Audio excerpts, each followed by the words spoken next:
وَلِلَّهِ عَلَى النَّاسِ حِجُّ الْبَيْتِ مَنِ اسْتَطَاعَ إِلَيْهِ سَبِيلًا وَمَنْ كَفَرَ فَإِنَّ اللَّهَ غَنِيٌّ عَنِ الْعَالَمِينَ۔ رب العزت نے اس آیت کریمہ کے صدقے اور ان دعاؤں کے ذریعہ جو ہم ماہ رمضان کے نمازوں کے بعد عموماً پڑھ رہے ہیں، جس میں ایک دعا کا جملہ یہی ہے کہ وَارْزُقْنَا حَجَّ بَيْتِكَ الْحَرَامِ فِي عَامِنَا هَذَا وَفِي كُلِّ عَامٍ۔ اے رب العزت ہمیں حج بیت اللہ کی عظمت نصیب فرما، اس سال میں بھی نصیب فرما اور ہر سال میں بھی نصیب فرما۔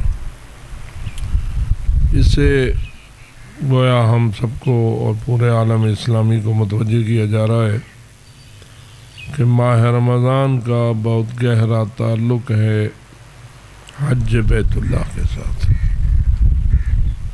ماہ رمضان کی برکتوں اور اس کی دعاؤں میں سے ایک اہم ترین دعا حج بیت اللہ کی التجا ہے، اس کے شوق کو بڑھانا ہے اور اس کی طرف جانے میں کوتاہی نہیں کرنا ہے، بلکہ پوری ہمت کے ساتھ ماہ رمضان کے ذریعہ حج بیت اللہ تک پہنچنا چاہیے۔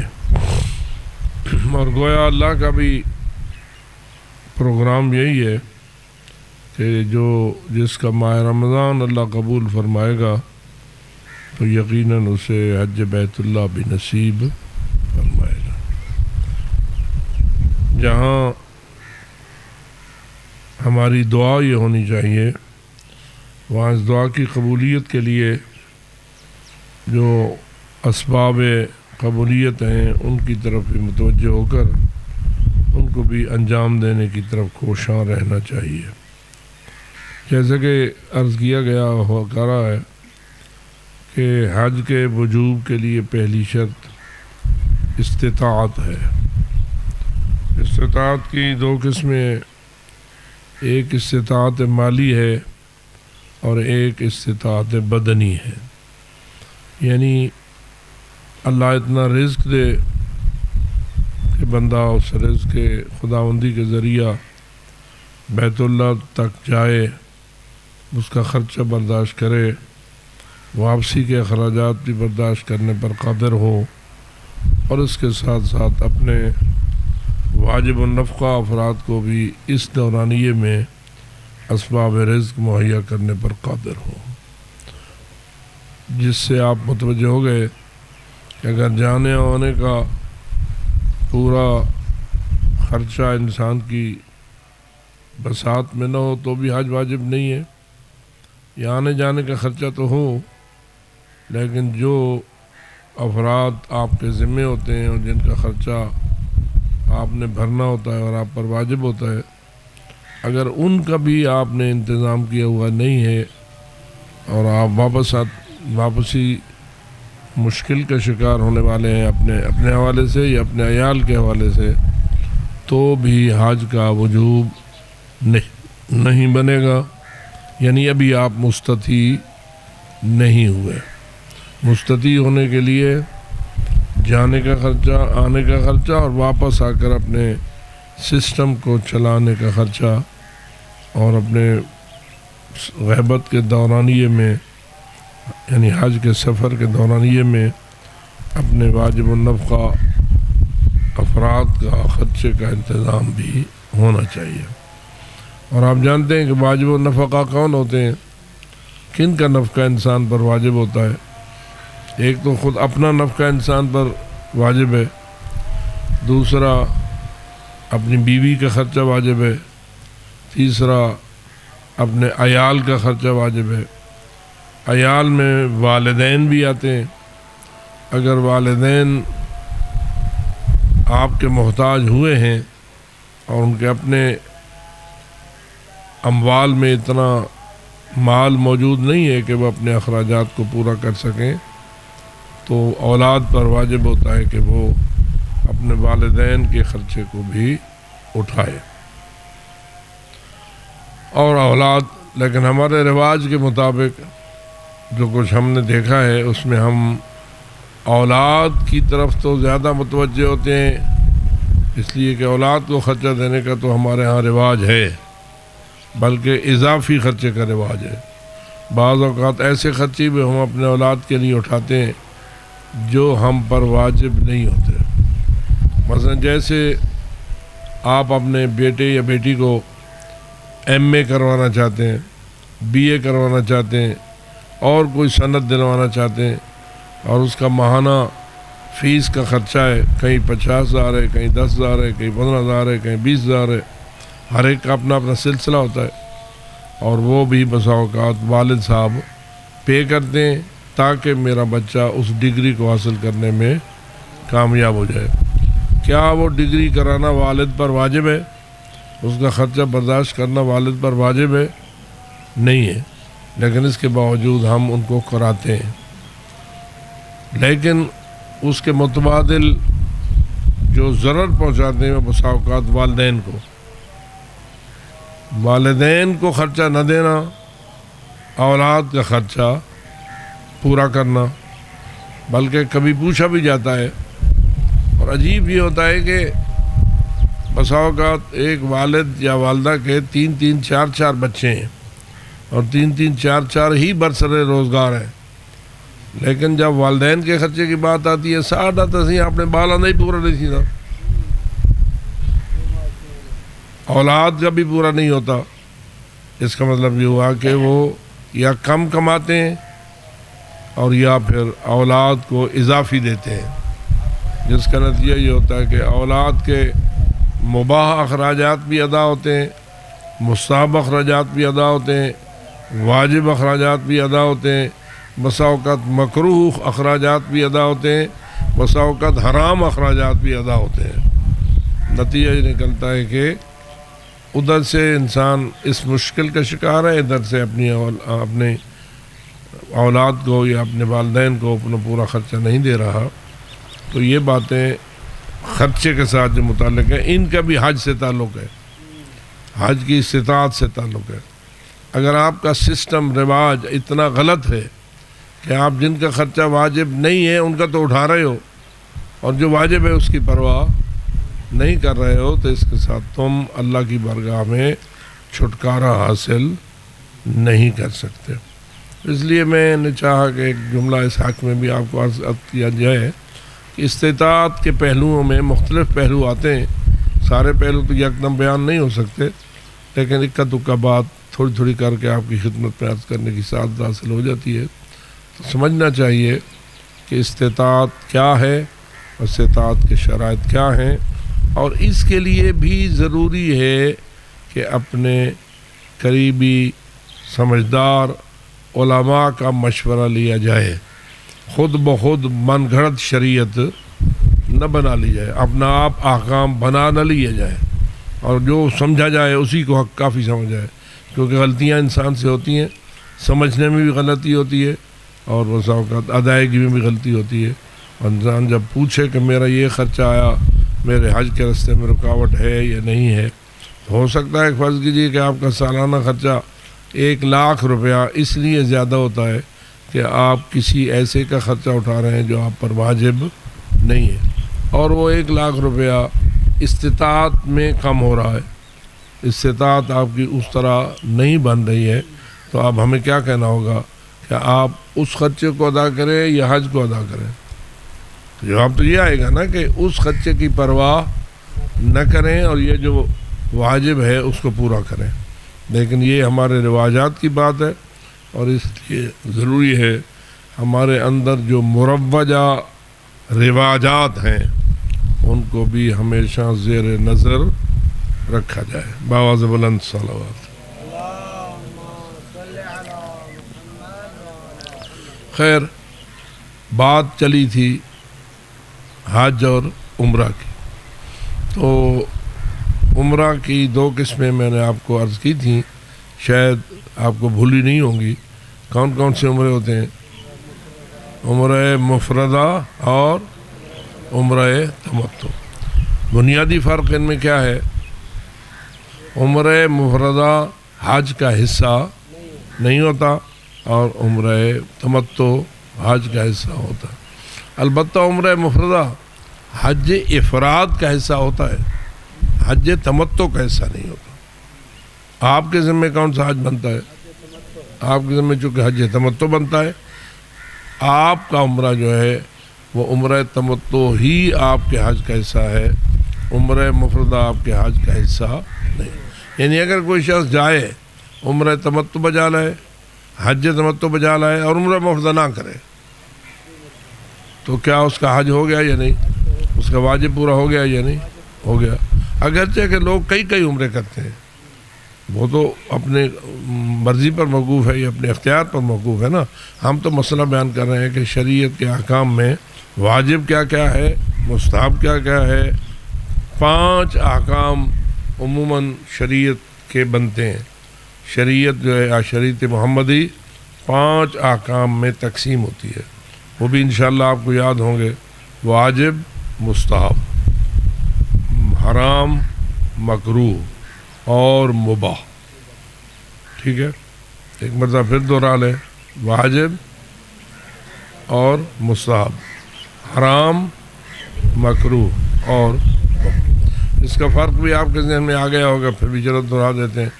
واجب وہ ہوتا ہے جس کا کرنا اتنا ضروری ہوتا ہے کہ اگر نہ کرو گے تو گناہ گار ہو جاؤ گے.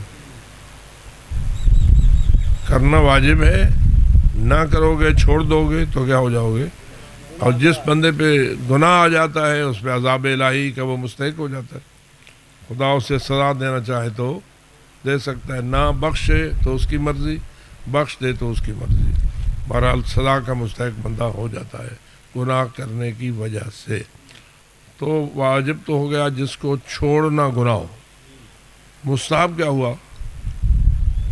جس کے کرنے میں ثواب ہو اور چھوڑنے میں گناہ نہ ہو. یعنی اگر آپ مستحب کو چھوڑ دیں گے تو کل آپ سے یہ مواخذہ نہیں کیا جائے گا کہ آپ نے اس مستحب کو کیوں چھوڑ دیا.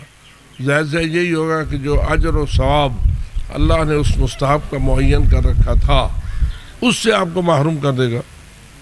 ٹھیک ہے, لیکن جو مستحب کا کرنے کا ثواب ہے وہ تب ملے گا جب آپ کریں گے. چھوڑ دیں گے تو اس کا کوئی ثواب عقاب نہ ہوگا اور گناہ گار بھی آپ نہیں ہو. یہ ہو گیا واجب اور مستحب کا فرق. ادھر آؤ, حرام اور مکروہ کا فرق ہے. حرام وہ ہے جس کا چھوڑنا ضروری ہے, یعنی جس کو نہ کرنا ضروری ہے. اگر ہم نے کیا تو گناہ گار ہو گئے اور سزا کے مستحق بن گئے. اب جب کریں گے تو اللہ ثواب دے گا کہ ہم نے اس کے حکم کی تابعداری کی ہے. اور اگر یعنی واجب کو کریں گے تو ثواب دے گا, حرام کریں گے تو اللہ سزا دے گا. اور اب مکروہ وہ ہوتا ہے کہ جس کو کرنے سے ثواب نہیں ہوتا, چھوڑنے سے ثواب ہوتا ہے. چھوڑنا اس کا بہتر ہوتا ہے اور کرنے پر کوئی اتنا ثواب نہیں ہوتا. تو یہ فرق ہے مکروہ اور حرام کے درمیان. حرام پر گناہ ہے اور عذاب ہے, مکروہ پر گناہ نہیں ہے اور عذاب نہیں ہے.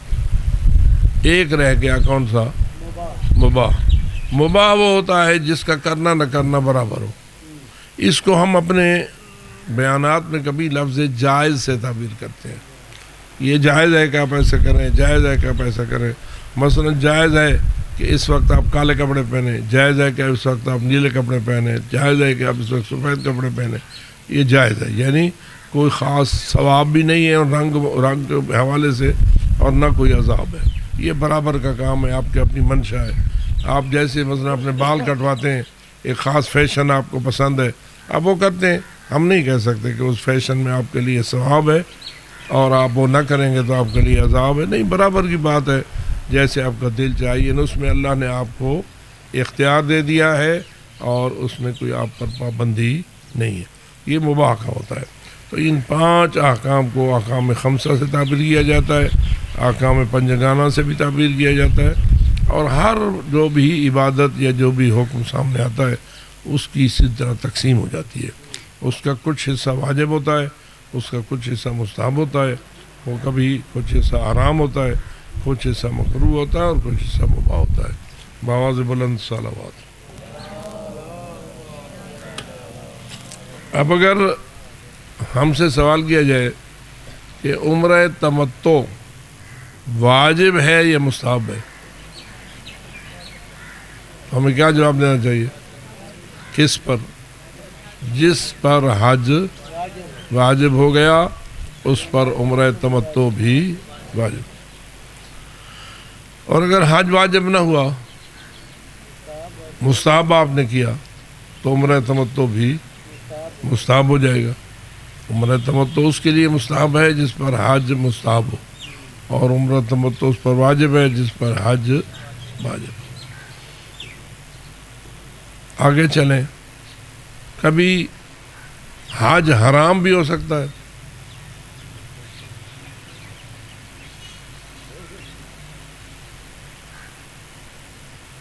میں زیادہ پریشانی میں آپ کو تو نہیں ڈالنا چاہتا، لیکن اگر آپ حج مستحب پر جانا چاہتے ہیں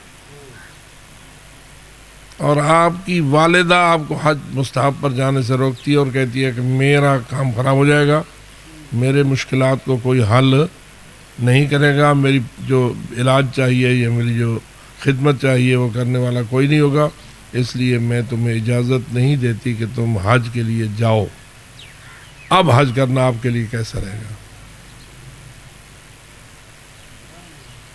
جی، ماں کے حکم کی نافرمانی آیا مستحب کو مستحب بناتی ہے؟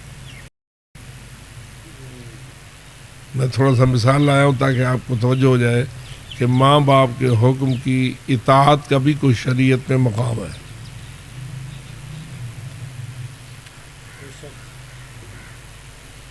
اسی طرح اور بھی سارے جو عبادات ہوتی ہیں ان کی بھی یہی صورتحال ہوتی ہے کہ والدین کی اطاعت کا بڑا عمل دخل ہوتا ہے بہت سارے، حتیٰ کہ جہاد کے لیے جانا، اسلام کی بقا کی جنگ ہے اور آپ جہاد پر جانا چاہتے ہیں اور ماں آپ کو جہاد پر جانے سے روکتی ہے، تو اگر وہ جہاد فقط آپ ہی کے ذریعہ نہیں ہوتا، اور بھی وہ موجود ہیں جو اس جہاد کا فریضہ انجام دے دیں گے، تو آپ کے لیے اب جہاد پر جانا بھی حرام ہو جائے گا۔ جیسے آج آپ کا دیکھ رہے ہیں، آج کل جہاد کا ایام آ رہے ہیں یا آ چکے ہوئے ہیں، ایران کے اوپر تو آپ دیکھ رہے ہیں صورتحال بھی بنی ہوئی ہے، تو اس قسم کے حالات تو آ جاتے ہیں نا، تو انسان کو ان احکام کی طرف تھوڑی سی توجہ ہونا چاہیے، چونکہ احکام کی طرف توجہ شریعت کے قانون کے مطابق وہ ہمارے ہاں اتنی نہیں ہے جتنی رواج کی طرف توجہ ہے۔ عموماً ہم رواجات کے مطابق زیادہ چلتے ہیں اور شریعت کی طرف توجہ اتنی نہیں کرتے جتنی رواج کی طرف توجہ کی جاتی ہے۔ اس لیے فریضہ تو یہ ہے نا کہ ہمارے رواجات بھی شریعت کے مطابق ہونا چاہیے، تاکہ رواج ہمیں شریعت کی خلاف ورزی پر آمادہ نہ کرے۔ رواج بنانے میں بھی انسان کے معاشرے کا عمل دخل ہوتا ہے، جیسے جیسے معاشرے کا بنتا ہے سلسلہ وہی بنتا ہے، رواج بنتا جاتا ہے۔ اور عمرہ مفردہ جو ہے وہ مستحب ہے یا واجب ہے؟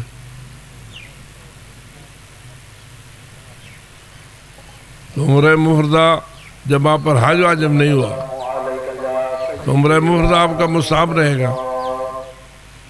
عمرہ مفردہ کیا رہے گا؟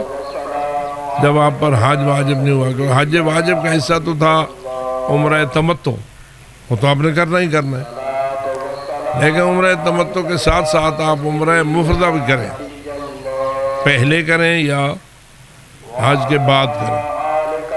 اوقات کے لحاظ سے تو آپ دونوں اوقات میں کر سکتے ہیں، یعنی پہلے بھی عمرہ مفردہ ہو سکتا ہے اور حج کے بعد بھی عمرہ مفردہ ہو سکتا ہے، لیکن ہوگا مستحب۔ جیسے اگلے دن میں نے عرض کیا کہ آپ مکہ میں داخل نہیں ہو سکتے جب تک عمرہ کا احرام آپ نہ باندھیں، بغیر احرام کے داخل ہونے کی کوئی گنجائش نہیں ہے۔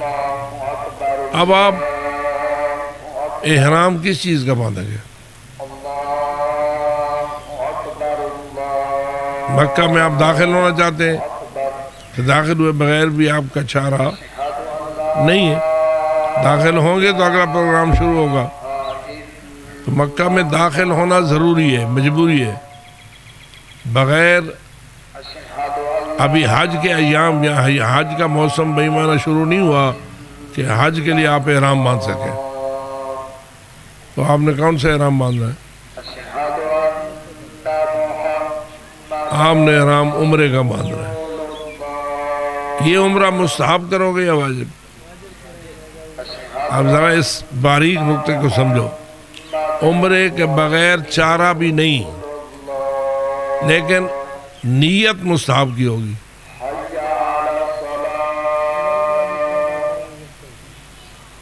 کرنا پڑے گا نا، اس لیے کہ آپ مکے جانے پر مجبور ہیں. بس جیسے کہ میں نے مثال دی تھی کہ آپ گئے ہی ایسے تاریخوں میں جن میں آپ جدہ سے اتر کر آپ مکے جائیں گے تو پہنچیں گے نا. اچھا، اب مکہ ابھی حج کے ایام تو شروع نہیں ہوئے اور آپ نے مکے میں داخل بھی ضرور ہونا ہے، تو آپ احرام باندھیں گے یا نہیں باندھیں گے؟ باندھیں گے. یہ احرام کون سا ہوگا حج کا یا عمرے کا؟ عمرے کا ہوگا، کیونکہ ابھی عمرہ تمتع کے لیے آپ نے احرام نہیں باندھا. آپ عمرہ مفردہ کرنا چاہتے ہیں، عمرہ مفردہ کے کیے بغیر چارہ نہیں، آپ مکے میں داخل نہیں ہو سکتے. لیکن کیا یہ عمرہ مستحب رہے گا یا واجب ہو جائے گا؟ اب یہاں اشتباہ ہوتا ہے. ہمارے بہت سارے مولوی صاحبان اس اشتباہ کا شکار ہو جاتے ہیں کہ بھائی ضروری تو ہو گیا، اس کے بغیر تو گزارا نہیں ہے، عمرہ تو ضرور کرنا پڑے گا، اس لیے کہ احرام باندھے بغیر تو مکے میں جا نہیں سکتے، لہذا اب یہ واجب ہو گیا. یہ وہ واجب نہیں ہے کہ جس کی نیت بھی آپ واجب سے کریں گے. نیت آپ کی مستحب کی ہوگا ضروری. بس آپ کس نیت سے احرام باندھیں گے؟ احرام باندھتا ہوں عمرہ مفردہ کا قربتاً اللہ، واجب کی بات نہیں ہوگی، لیکن اس کے بغیر آپ کا چارہ بھی نہیں ہے. تو اس لیے اس واجب کے وجوب کو سمجھنے کی بھی تھوڑی سی دقت چاہیے، اور یہ ایک فقہی باریکی ہے جس کی طرف آپ کو متوجہ کیا جا رہا ہے. اور یہ شاید مکے میں بھی آپ کو بعض مولوی صاحبان کے ساتھ جھگڑا پڑ جائے آپ کا، وہی ضروری ہوتے کہیں گے پھر نیت واجب کی کرو. تو نیت واجب کی نہیں کر سکتے، کریں گی وہی مستحب، لیکن کریں گے ضرور. ہاں منت ہوا تو پھر تو منت کی نیت سے ہوگا، اور منت بھی وہی ہے نا، کرنا واجب ہے، نیت مستحب کی ہے. ہاں یہ جڑے دیگا پکائیں ہو منتا منے دو نا، دیگ پکا کے کھویں ہو، یہ منت کی دیگ ہوتی ہے پکانا واجب، لیکن حلوہ پکانا ہوگا مستحب. یعنی جی میں سادہ کھاوڑا مستحب ہو سی کھاوڑا ہی مستحب ہو سی. تو منت کے بھی مسائل انشاءاللہ آپ کے سامنے آ جائیں گے، یہ تفصیل ہوتی ہے تھوڑی سی. خیر، اب اگلے دن یہ بھی میں نے آپ کی خدمت میں عرض کیا کہ عمرہ مفردہ کے لیے کتنے ارکان ہیں اور عمرہ تمتع کے کتنے ارکان ہیں. یاد ذہن میں ہیں؟ 5 ہیں عمرہ تمتع کے اور 7 ہیں عمرہ مفردہ. اب ذرا ایک ایک کر کے پہلے 5 تو گنو. پہلا احرام، دوسرا طواف، تیسرا نماز طواف، چوتھا صفا و مروہ کے درمیان سعی، 5واں تقصیر عورتوں کے لیے بھی ہے.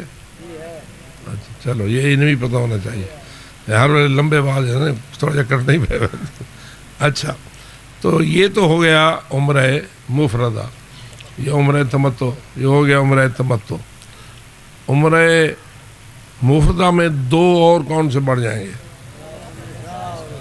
ایک طواف النساء بڑھ جائے گا اور ایک اس کی نماز بڑھ جائے گا. اس طرح آپ 7 ارکان یا 7 اجزاء انجام دیں گے عمرہ مفردہ کے لیے اور 5 انجام دیں گے عمرہ تمتع کے لیے. یہ آپ کے پروگرام پر موقوف ہے. ہو سکتا ہے کہ پہلے ہی آپ کو عمرہ مفردہ کرنا پڑے، آپ کے سفر کی نوعیت ہی ایسی ہے کہ پہلے آپ عمرہ مفردہ کریں گے مکہ میں داخل ہونے کے لیے، اور داخل ہو جائیں گے تو عمرہ تو کرنا ہی پڑے گا نا. عمرہ جب کرنا پڑے گا تو فقط احرام باندھنا پڑے گا یا 7 احکام کو پورا کرنا پڑے گا؟ جب آپ عمرہ مفردہ کے لیے احرام باندھیں گے تو باقی بھی سارے احکام پورے کریں گے یا وہ احرام کافی ہے؟ یہ ہوتا ہے. میں توجہ دلانا چاہتا ہوں. ہم نے بیان کیا، اگلے کے ذہن میں احرام بیٹھ گیا. بھائی احرام باندھنا ہے تو آگے اس کو مزید احکام پر بھی تو عمل کرنا ہے نا. اور اس میں یہ بات بھی ضرور رہنی چاہیے کہ جب کبھی آپ نے احرام باندھنا ہے تو پھر آپ نے اس احرام کو کھولنا بھی تو ہے. کھولنے کے لیے ان تمام احکام پر عمل کرنا پڑے گا. اب آپ یہ بھی جان چکے کہ جب احرام آپ باندھتے ہیں تو کیا چیزیں آپ پر حرام ہوتی ہیں. اس کی مثال یہ ہے، جیسے آپ نماز کی تکبیرۃ الاحرام کہتے ہیں. جب آپ نماز کی تکبیرۃ الاحرام کہتے ہیں تو آپ کے لیے کیا کھانا جائز رہتا ہے؟ دوران نماز کھانا پینا، ادھر ادھر دیکھنا، بھجنا دھرگڑا، اوے کھڑوئے نماز کے دوران، یہ آپ کے لیے سب کچھ ممنوع ہو جاتا ہے. کیوں کہ آپ تکبیرۃ الاحرام کہہ چکے ہیں اور آپ نے اپنی نماز کو شروع کر لیا. آپ نماز میں داخل ہو گئے. تکبیرۃ الاحرام نماز کا داخلہ ہے، نماز میں داخل ہونے کا جواز ہے. اچھا، تو نتیجہ کیا ہوا کہ آپ کو احرام باندھنے کے بعد احرام کھولنے کے لیے بھی متوجہ ہونا چاہیے. احرام کھولنے کے لیے آپ کو کیا کرنا پڑے گا؟ ان تمام احکام پر عمل کرنا پڑے گا. کون سے؟ اگر عمرہ مفردہ ہے تو 7 کو پورا کرنا پڑے گا. اگر عمرہ تمتع ہے تو 5 کو پورا کرنا پڑے گا. اور اگر ایویں ہی کھول چھوڑو، کپڑے لگا چھوڑو بس، تو کپڑا اتارنے کے ساتھ آپ احرام سے آزاد نہیں ہوتے. احرام سے آزاد ہونے کا مطلب یہ ہے کہ جو 24 کام آپ پر احرام کی وجہ سے حرام ہوئے تھے وہ سارے حلال ہو جائیں. یہ ہے احرام کھولنا. احرام کھولنے کا مطلب یہ ہے. احرام کھولنے کا مطلب فقط کپڑے اتارنا نہیں ہے. جیسے احرام باندھنے کا مطلب فقط کپڑے پہننا نہیں ہے. آپ نے احرام باندھا یعنی کیا مطلب؟ آپ نے ان 24 چیزوں کو اپنے اوپر حرام کیا.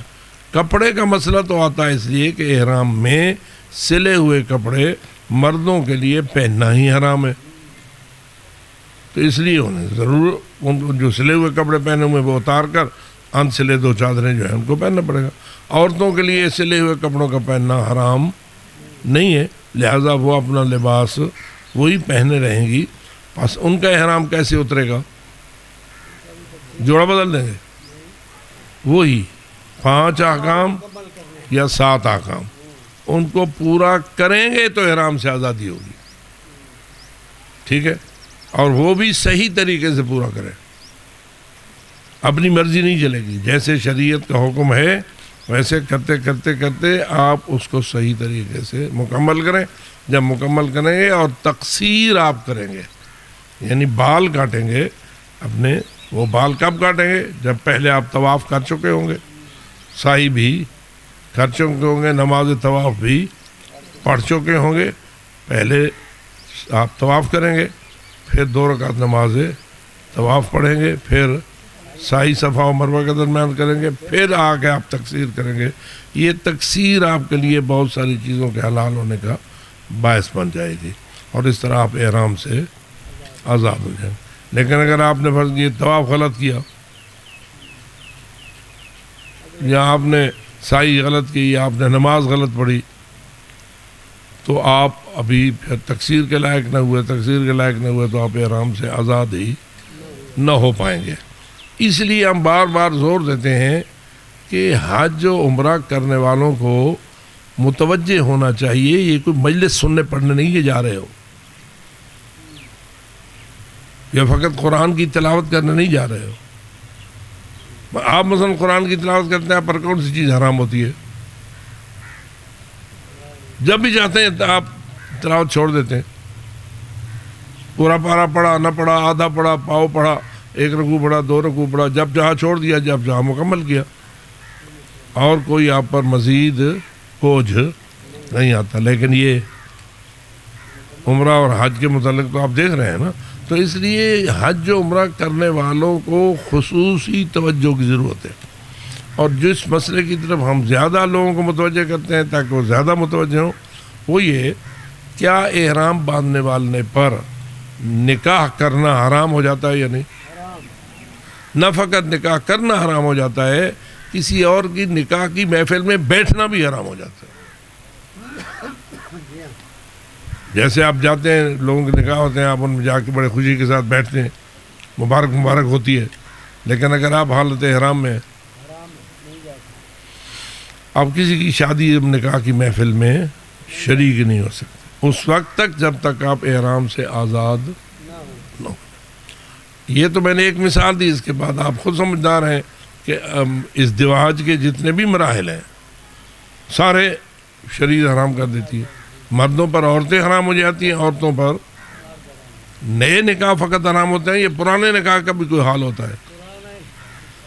شادی شدہ حضرات جو نکاح کیے ہوئے ہیں ان کے لیے بھی بیوی حرام ہو جاتی ہے، بیوی پر شوہر حرام ہو جاتا ہے، پھر احرام سے آزادی ہوگی تو حلال ہو جائیں گے۔ تو میں فقط توجہ دلانے کے لیے بات کہہ رہا ہوں کہ یہ احرام کا جو مسئلہ ہے یہ اتنا معمولی نہیں ہے، یوں نہیں ہے کہ جو چاہو کرتے پھرو۔ اور پھر مشکل یہ ہے کہ اگر آپ احرام سے آزاد نہ ہوئے تو کب تک آزاد نہیں ہوں گے؟ ہمیشہ، جب تک مکمل نہیں ہوگے، موت تک۔ توجہ ہو رہی ہے؟ اب جب موت تک مکمل نہیں ہوگے، بلکہ موت کے بعد بھی نہیں، کیونکہ موت کے بعد ہوتا ہے نا غسل موت۔ غسل میت جو ہوتا ہے وہ مرنے والے کو دیا جاتا ہے نا، زندہ کو تو نہیں دیا جاتا۔ اب غسل میت میں جو ہم کافور لگاتے ہیں میت کو، وہ محرم شخص کو کافور کے ساتھ غسل دینا جائز نہیں ہے۔ کافور لگانا جو حنوط میں لگایا جاتا ہے، جب آپ غسل دے دیتے ہیں کسی میت کو تو اس کے ساتھ اعضائے سجدہ پر کافور ملنا، یہ مستحب ہے یا واجب ہے؟ مستحب نہیں بلکہ کیا ہے؟ واجب ہے۔ آپ کے لیے اگر وہ میت حالت احرام میں ہے تو اس کو کافور کے ساتھ حنوط کرنا جائز نہیں، ٹھیک ہے؟ مطلب ایسے احکام ہیں جن کی طرف توجہ کیے بغیر اور جن کی پرواہ کیے بغیر انسان از خود کچھ کر نہیں سکتا۔ میں مولوی تھک بدے کر دیں، ہمارے ذمہ لگا دیا جاتا ہے مولوی بدے کر دیں۔ مولوی کا تو کچھ نہیں، مولوی کا قصور یہی کچھ ہے کہ وہ آپ کو احکام شریعت سے آگاہی کرتا ہے۔ جیسے ڈاکٹر بیمار تو آپ ہو گئے، اس کے بعد وہ آپ کو پرہیز کی باتیں بتاتا ہے، ایک کھاؤ تے نہ کھاؤ، تے ایک کرو تے نہ کرو، ٹھیک ہے نا؟ تو وہ آپ کے لیے مفید ہوتی ہیں یا نہیں؟ وہ دنیا کے لحاظ سے مفید ہوتی ہیں اور یہ آخرت کے لحاظ سے مفید ہوتی ہیں۔ اگر آپ اس کی پرواہ نہیں کریں گے تو اپنی آخرت کو خود مصیبت میں ڈالیں گے، پھر آپ کے لیے مشکل ہو جائے گا۔ تو اس لیے میں متوجہ کر رہا ہوں کہ یہ 24 چیزیں کس سے حرام ہوتی ہیں؟ احرام کی نیت سے۔ احرام آپ کی نیت آپ نے کی تو آپ پر 24 چیزیں حرام ہو۔ پھر آپ نے ان تمام ارکان عمرہ تمتع یا ارکان عمرہ مفردہ یا حج میں ارکان حج، ان پر مکمل صحیح طریقے سے عمل کیا تو آپ پھر احرام سے آزاد ہو جائیں گے۔ البتہ آزاد ہونے کی نشانی جو ہے وہ اسلام نے یہ بنائی ہے، اگر آپ عمرے کا احرام باندھا ہے آپ نے تو تقصیر آپ کے لیے احرام سے نکلنے کا وسیلہ بنے گی، اور اگر آپ نے حج کا احرام باندھا ہے تو سر کا مڈوانا، جڑے حاجی صاحبان نشانی گھن کے آندے۔ ہم جب آتے ہیں نا تنویر شاہ صاحب تو آپ دیکھ رہے ہوتے ہیں لوگ جدے میں اپنے سر منڈوائے ہوئے نشانی لیے پھرتے ہوتے ہیں۔ ہم چونکہ پہلا حج تو ہم نے کیا نہیں ہوتا، کئی حج کر چکے ہوتے ہیں، تو ہم عام طور پر سر پر اس طرح نہیں پھرواتے ہیں، تقصیر سے فائدہ اٹھا لیتے ہیں۔ وہ چونکہ شریعت اجازت دیتی ہے اب آپ تکثیر کرو یا سر منڈواؤ، ہمارا سر منڈا ہوا نہیں ہوتی، جتنے حاجی تو حاجی کہنے میں تو کیوں نہیں سر منڈایا؟ اچھا یہ جو ہمارے برادران اہل سنت ہیں یہ تو پھر دین پر عمل کرنے میں ہم سے زیادہ سخت ہیں، اور جو ماشاءاللہ آپ کے اہل حدیث ہیں وہ اور زیادہ سخت ہیں، وہ پتہ نہیں کیا، وہ جی میں ہاتھ تو سے کھولی کھڑے تو تھوڑے ہاتھ آپ بدے سے نماز کی حالت میں، اسی طرح اور بہت ساری باتیں، تو پھر وہ ہمارے اوپر اعتراضات بھی کرتے ہیں، تو ہم کہتے ہیں ٹھیک ہے جی ہمارے اوپر تکثیر کافی تھی، ہمارے اوپر سر منڈوانا واجب نہیں تھا، تو سر منڈوانا احرام حج سے نکلنے کا وسیلہ بنتا ہے، اور تقصیر احرام عمرہ سے نکلنے کا وسیلہ بنتی ہے۔ صلوات پڑھ لیں ذرا ایک مرتبہ۔ آج تھوڑا سی توجہ آپ کی طواف کی طرف دے دی جائے اور تلبیہ کے حوالے سے بھی عرض کر دیا جائے۔ جو احرام باندھنا ہے اس کے کیا کیا واجبات ہیں؟ جب آپ احرام میں داخل ہو رہے ہیں تو آپ نے کیا کیا کرنا ہے؟ ایک تو آپ نے سلو والے لباس اتارنا بحیثیت مردوں کے، عورتوں کے لیے یہ لازم نہیں ہے، البتہ عورتیں بھی مستحب ان کے لیے یہی ہوتا ہے کہ وہ اپنا احرام کا جوڑا سفید رنگ کا سلوائیں، اس جوڑے کو احرام کی نیت سے پہنیں۔ عام جو جوڑے پہنے ہوئے ہوتے ہیں وہ تو ہوتے ہی ہیں، لیکن وہ اتارنا بھی ثواب ہوگا، جیسے ہم مردوں کے لیے اپنے یہ سلے ہوئے جوڑے اتارنا ثواب ہے، عورتوں کے لیے عام سلے ہوئے جوڑے پہنے ہوئے ہوتے ہیں وہ اتارنا ثواب ہے۔ اور اس کے بعد سفید رنگ کا جوڑا عورتوں کے لیے مستحب ہے، مردوں کے لیے 2 سفید چادریں واجب ہیں، وہ فقط سلے ہوئے لباس میں اپنا احرام نہیں کر سکتے، 2 چادریں پہنیں اور نیت کریں۔ واجبات احرام میں سے کیا ہے؟ احرام کی نیت۔ میں آپ کو بتا چکا ہوں احرام کی نیت کیا ہوتی ہے۔ مثلا آپ عمرہ مفردہ کر رہے ہیں تو کس نیت سے آپ عمرہ مفردہ کریں گے؟ نیت کیا ہوگی؟ احرام باندھتا ہوں عمرہ مفردہ کا واجب قربتاً اللہ، اگر آپ پر عمرہ مفردہ واجب ہو، عموماً واجب نہیں ہوتا، پھر آپ کیا نیت کریں گے؟ قربتاً اللہ۔ مستحب ہوتا ہے تو قربتاً اللہ، کیونکہ مستحب ہونے کے لیے قربتاً اللہ کی نیت کافی ہوتی ہے، مستحب کہنے کی ضرورت والدے سے تھوڑی مثال دیتی ہے لیکن والدے سے۔ اچھا تو ابھی آپ نیت کیا کریں گے عمرہ مفردہ کی، احرام کی؟ قربتاً اللہ۔ اچھا یہ کب کریں گے؟ لباس سلا ہوا پہنتے ہوئے یا انسلا لباس پہنتے ہوئے؟ یعنی آپ دونوں چادریں اوڑھ لیں گے۔ جو آداب ہیں، آداب کیا ہیں اوڑھنے کے؟ 2 چادریں ہیں نا، 2 چادروں میں سے جو اوپر والی چادر ہے اس کا طریقہ کار کیا ہے؟ وہ ہمارے برادران تلو لہن ہیں، بغل کے نیچے سے ایک چادر کو گزار کے اس پہ ڈالتے ہیں۔ ہمارے ہاں یہ کوئی مستحب نہیں ہے، ہمارے ہاں مستحب یہ ہے کہ آپ کے دونوں کندھے اس چادر کے اندر چھپے ہوئے ہونے چاہیے، سر اور گردن آپ کے ننگے ہونے چاہیے، ٹھیک ہے؟ یہ کون سی چادر کی بات ہے؟ اوپر والی چادر، اوپر جسے آپ اوڑھنی کہتے ہیں، تو وہ آپ ایسے طریقے سے پہنے کہ آپ کو دونوں کندھے اس چادر کے نیچے آ جائیں۔ یہ تو ہوگی اوپر والی چادر۔ باقی ہو گئی نیچے والی چادر۔ نیچے والی چادر کو آپ اس انداز سے پہنے کہ گرنے بھی نہ پائے۔ آپ نے چلنا ہے، آپ نے سامان اٹھانا ہے، آپ نے بہت سارے کام کرنے ہیں، تو اس طریقے سے آپ باندھیں کہ نیچے گرنے بھی نہ پائے، اور اس کو کوشش کرے کہ اس کو گرا بھی نہ آئے۔ گرا کا آنا مکروہ ہے، نہ آنا مستحب ہے۔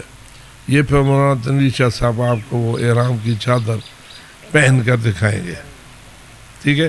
یہ آپ کو انشاءاللہ آئندہ کسی ماحول میں چادر جو ہے نیچے والے۔ اچھا پاؤں میں محرم کا پاؤں یعنی جب آپ 2 چادریں احرام کی پہنیں گے تو پاؤں سے جوتا جو عام طور پر پہنا ہوا ہوتا ہے وہ اتاریں گے، اس لیے کہ آپ کے جتنے بھی جوتے ہیں ان میں سے اکثر ایسے ہیں جن میں آپ کا پاؤں کا اوپر والا جو حصہ ہے وہ چھپا ہوا ہوتا ہے، بوٹ میں چھپا ہوا ہوتا ہے، چپل میں چھپا ہوا ہوتا ہے، یا اور اس قسم کے جوتے جہاں میں چھپا ہوا ہوتا ہے. تو ایسا جوتا مت پہنے حالت احرام میں جب آپ کا پاؤں کا اوپر والا حصہ جو ہے وہ چھپے.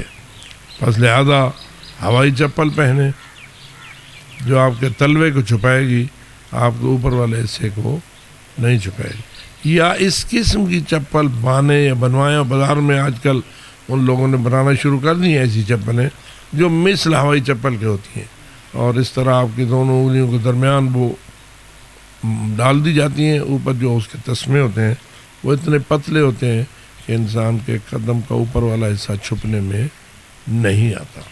اگر اتنی چوڑی بنائیں گے اوپر والی چپٹی کہ آپ کے اوپر والا حصہ زیادہ چھپ جائے تو یہ اشکال ہو جائے گا.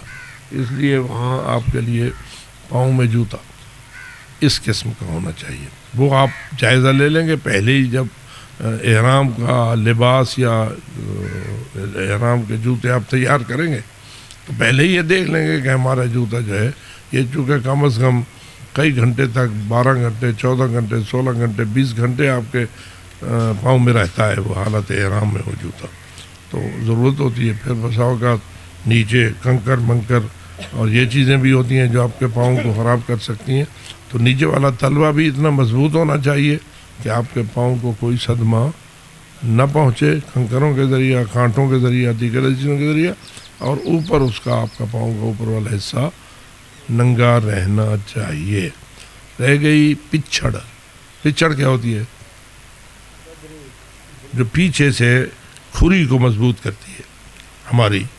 تو چونکہ انسان کو کھری کا اچھا مضبوط میں جکڑا ہوا ہونا چلنے میں مفید ہوتا ہے، چلنے میں سہارا دیتا ہے. اگر پچھڑ نہ ہو تو آپ کا چلنا تھوڑا سا مشکل ہوتا ہے اور وہ جوتا آپ کو تنگ کرتا ہے. تو پچھڑ کوئی حرج نہیں ہے، لیکن پچھڑ ہو پیچھے کی طرف، جو آپ کے پیچھے سے آپ اس کو چڑھا لے یا آپ کے پیچھے کو وہ مضبوط کر لے، اور اس طرح آپ کا پاؤں جو ہے وہ محفوظ بھی ہو جائے، مضبوط بھی ہو جائے اور حالت احرام میں جائز بھی ہو جائے. یہاں سے پھر ایک سوال پیدا ہوتا ہے عورتوں کے بارے میں، کیونکہ عورتیں جب مردوں کو دیکھتی ہیں کہ وہ تو جوتے کا خاص لحاظ کرتے ہیں، چپل پہنتے ہیں اور یہ کرتے ہیں، ان بیچاریوں کو بھی یہ خیال آتا ہے ہمیں بھی ایسا ہی کرنا ہوگا. اور بسا اوقات اہل سنت کے یہاں یہ رواج بھی دیکھا جاتا ہے کہ وہ ایسا کر لیتے ہیں. تو اس کا عرض یہ ہے کہ عورتوں کے لیے ایسا جوتا پہننا واجب نہیں ہے کہ ان کے پاؤں اوپر سے چھپے ہوئے ہوں. وہ بے شک اپنے پاؤں کو اوپر سے ننگا رکھ سکتی ہیں، حتیٰ کہ وہ جرابیں بھی پہن سکتی ہیں اور اپنا جوتا بھی اس قسم کا پہن سکتی ہیں. ان کے لیے کوئی واجب نہیں ہے. اس لیے یہ اپنا خیال خود کریں. ان کو ضرورت نہیں ہے کہ یہ ہماری طرح کی چپل بنائیں یا ہماری طرح کی. ان کے لیے پاؤں چھپانا واجب ہو جائے.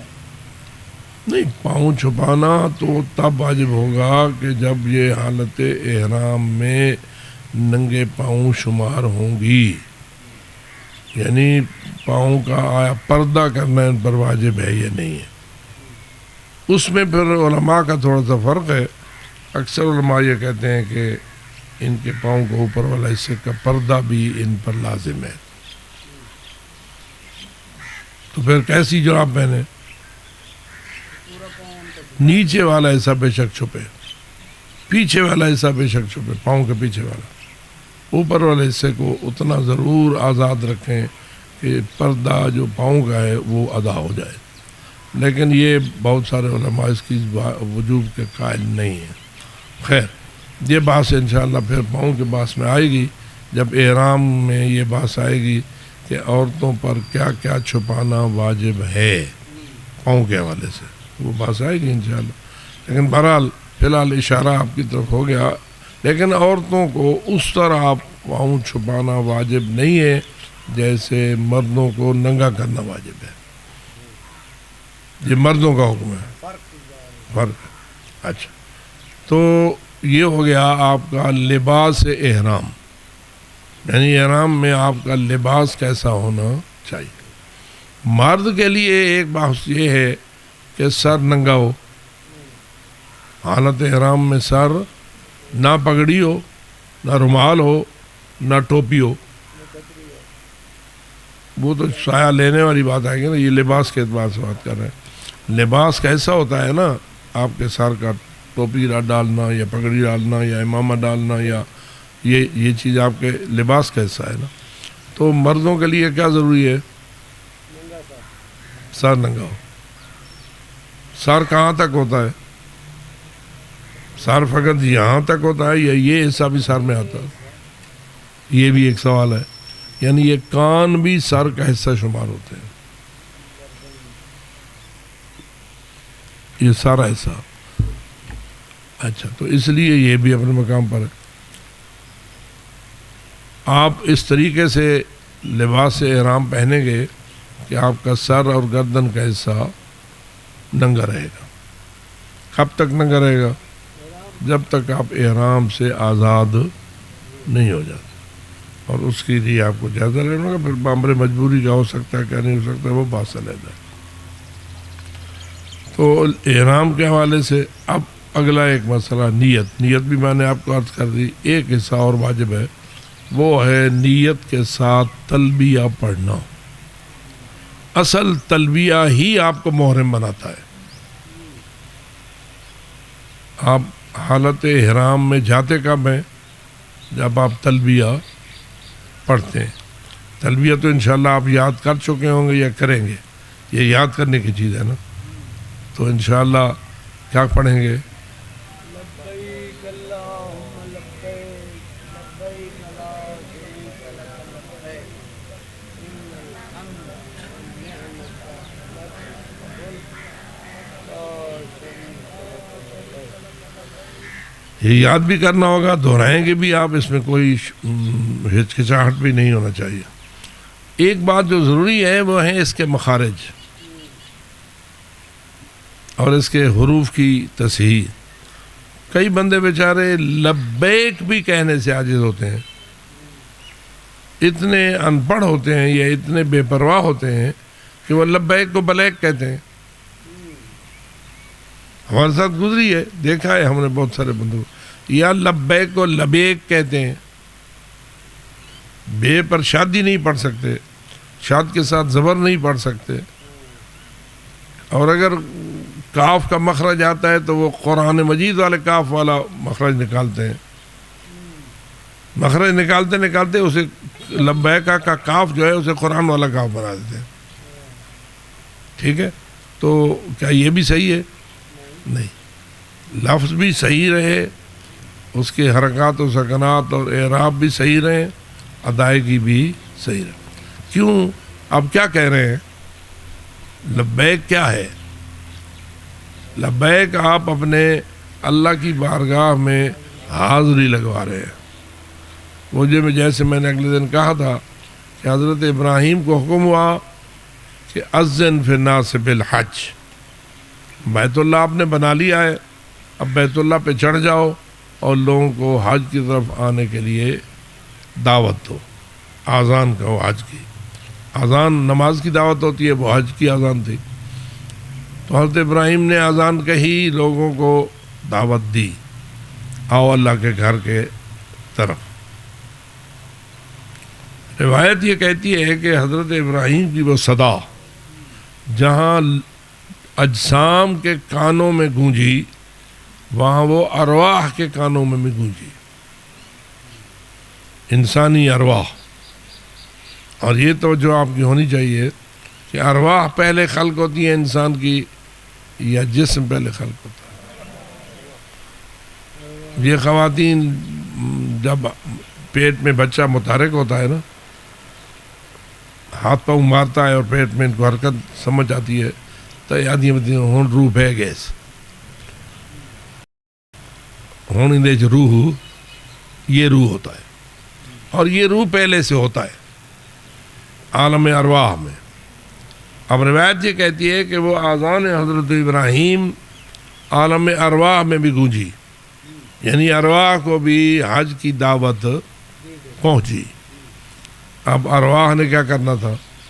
کسی روح نے لبیک کہی اور کسی نے لبیک نہ کہی. کسی نے 2 مرتبہ لبیک کہی، کسی نے 4 مرتبہ لبیک کہی. روایت یہ کہتی ہے جس نے جتنی مرتبہ لبیک کہی، جب وہ روح اس دنیا میں آتی ہے تو اسے اتنی ہی مرتبہ حج نصیب ہوتا ہے. یہ عالم ارواح و اجسام کا ایک مخفی تعلق ہے جو اللہ کی اپنی قدرت کا نتیجہ ہے. خیر، تو اب یعنی لبیک کہی، روحوں نے کیا کہا؟ یا اللہ تو نے ہمیں اپنے گھر کی طرف بلایا ہے تو ہم حاضر ہونے کے لیے تیار ہیں. جیسے آپ استاد کہتا ہے فلانا، آپ وہ کہتا ہے لبیک. اگرچہ کہ آج کل تو یسر کہتے ہیں اور لبیک لوگوں کو بھول گئی ہے، بچوں کو بھی عام طور پر لبیک نہیں پڑھایا جاتا. لیکن بہرحال ہم جب طالب علم تھے ہم تو لبیک کہتے تھے.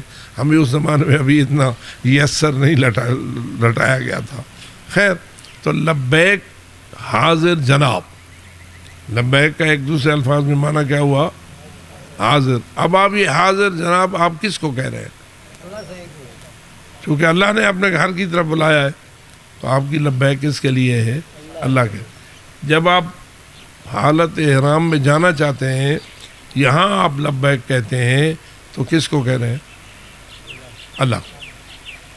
یعنی اللہ نے آپ کو حج کے لیے بلایا ہے اور آپ لبیک کہہ کے اپنے حج میں جانے کی آمادگی کا اقدام کر رہے ہیں. بس یہ آپ گویا حج میں داخل ہو رہے ہیں.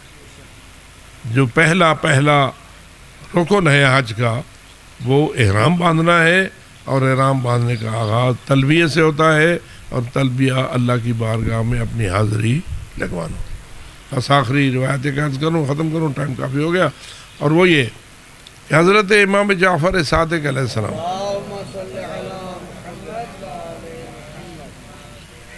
احرام باندھتے تھے. کہاں باندھتے تھے؟ مسجد. چونکہ آپ کی رہائش کہاں تھی؟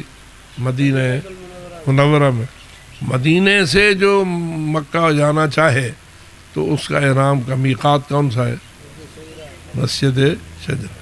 تو امام جعفر صادق علیہ السلام کی روایت موجود ہے کہ وہ جب احرام باندھتے مسجد شجرہ پر تو سخت روتے. تو کسی نے پوچھا مولا آپ لبیک کہتے ہوئے روتے کیوں ہیں؟ تو جواب میں یہ ایک جملہ کہتے، میں تو اللہ کو کہہ رہا ہوں لبیک، کہیں وہ نہ کہتے لا لبیک،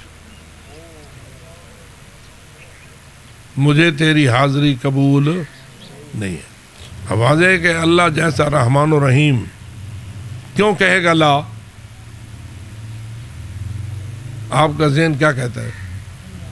ہماری کمزوریاں، ہماری کوتاہیاں، ہماری نافرمانیاں، ہمارے گناہ، ہماری سیاہ کاریاں ہمیں اس لائق نہیں، یعنی اس لائق بنا دیں گی کہ اللہ ہماری لبیک کو بھی قبول نہ فرمائے.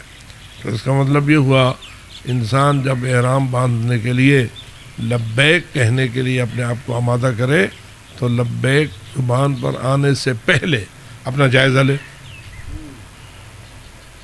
میری کیفیت کیا ہے.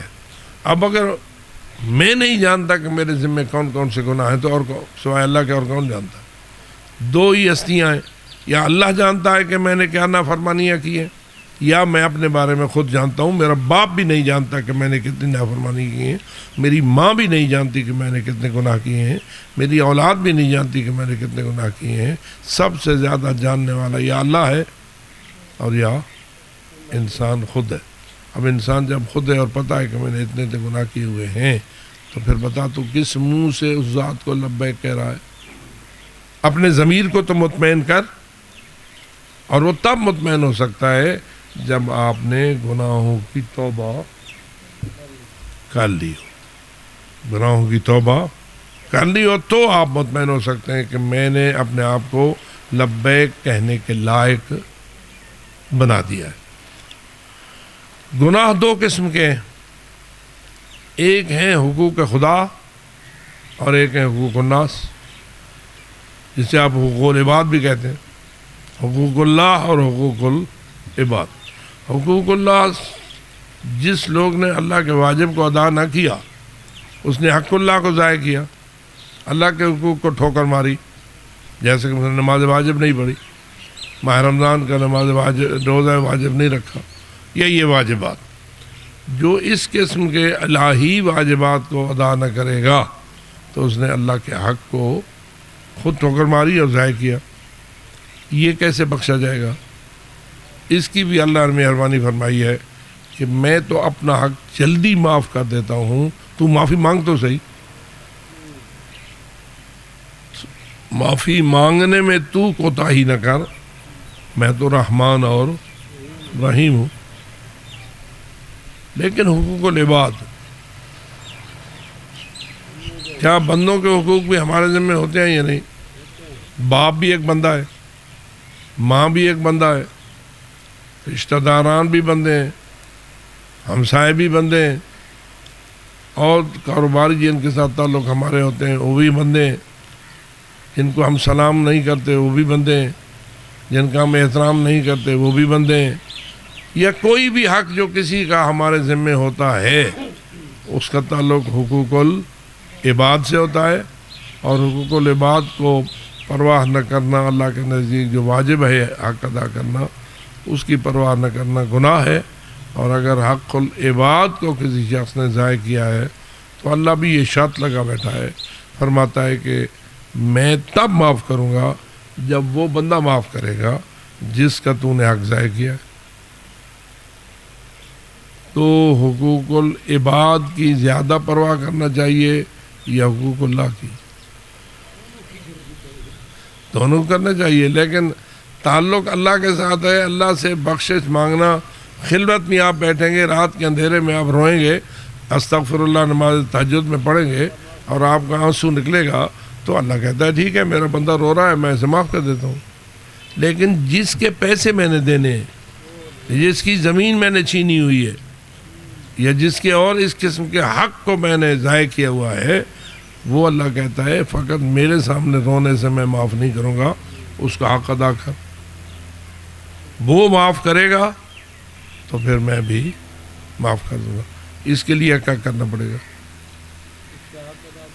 اس کا حق ادا کرنا پڑے گا۔ اس کی طرف پرانے لوگ متوجہ ہوتے تھے، کیونکہ ہمیں یاد ہے، ہم نے سنی ہوئی ہے اپنے بزرگان کے بارے میں کہ جب کوئی حاجی حج کے لیے تیار ہوتا تھا تو وہ اپنے تمام رشتہ داروں اور عزیزوں کے گھر گھر میں گھومتا تھا اور جا کے کہتا تھا میرے کو معاف کر دو، میں حج پہ جا رہا ہوں، کہیں پکڑا نہ جاؤں۔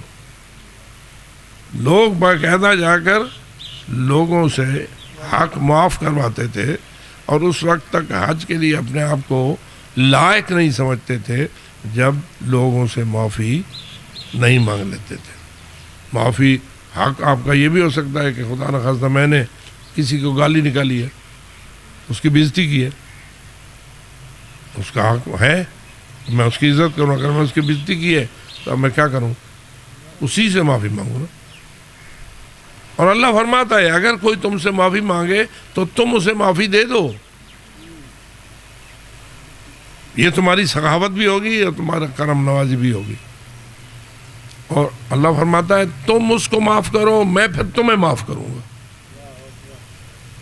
اگر تم کسی اور بندے کو معاف کرتے ہو تو میں پھر تمہیں بھی معاف کروں گا۔ لیکن کسی سے معافی مانگنا ہمارے لیے میرے خیال میں بڑا آج کل کے ماحول میں سخت ہے، رواج ایسا بن گیا ہے نا، میں کہیں کو چھوٹا ہوں، میں کہیں کو جھکا ہوں، وہ بڑا نواب آ گیا میں اس کو معافی مانگا۔ یہ چیز کیا ہے؟ یہ شیطان کی طرف سے انسان کے دماغ میں اپنا تکبر ہے، وہ گھنڈی ڈال دیتا ہے، انسان اپنے آپ کو بڑا سمجھنے لگتا ہے۔ اور کیا اپنے آپ کو بڑا سمجھنا یہ نیکی ہے؟ انکساری نیکی ہے، خضوع و خشوع نیکی ہے۔ اس میں بھی تکبر کرنا بھی حرام ہے، حالانکہ وہی کہہ رہا ہوں نا، وہ تو ایک علیحدہ حرام ہے نا۔ یہ انسان معافی مانگنے سے گریز کرے، تو اس کی بنیاد یہی بنتی ہے کہ انسان اپنی بڑائی کی طرف جا رہا ہے، اپنے آپ کو دوسرے سے بڑا سمجھتا ہے، اور جب بڑا سمجھے گا تو متکبر شمار ہوگا، متکبر شمار ہوگا تو اللہ اس کو معاف نہیں کرے گا۔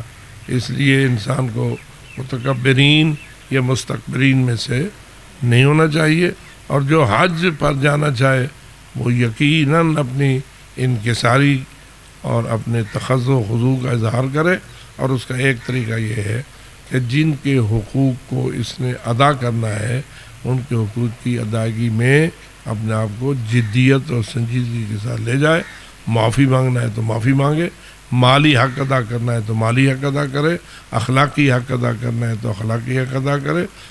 اس میں آخری بات یہ ہے کہ آیا کچھ ہم پر ہمارے مولا امام زمان کا حق بھی ہے؟ ان کا کیا حق ہے؟